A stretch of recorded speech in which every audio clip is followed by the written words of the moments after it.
Friends, kiddie story time channel కి స్వాగతం. ఇది కనుమ. ఈరోజు మనం గోమాతని ఆనందదాయకంగా పూజిస్తాం. అవునమ్మ మాధవి, ఈరోజు మనం మన పనులకు సహాయం చేస్తున్న పశువులకు ధన్యవాదాలు చెప్తాము.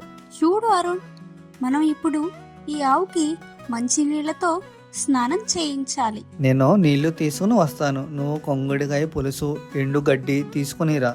మనం ఈ గోవుని కనుమ పండుగ కోసం అందంగా ముస్తాబు చేద్దాం, ప్రతి సంవత్సరం లాగానే. గోవు చాలా అందంగా ఉంది మాధవి. గోవు నిజంగా అందంగా ఉంది అరుణ్. ఇప్పుడు మన గోవుకు మిఠాయిలు తినిపించాలి.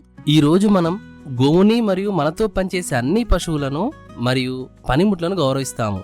వీటి సహాయం వల్లనే మనం జీవించగలుగుతున్నాము. చూడు, పండుగ కోసం గ్రామం మొత్తం ఇక్కడకు వచ్చింది. ఇది ఒక పెద్ద సంబరంగా ఉంది.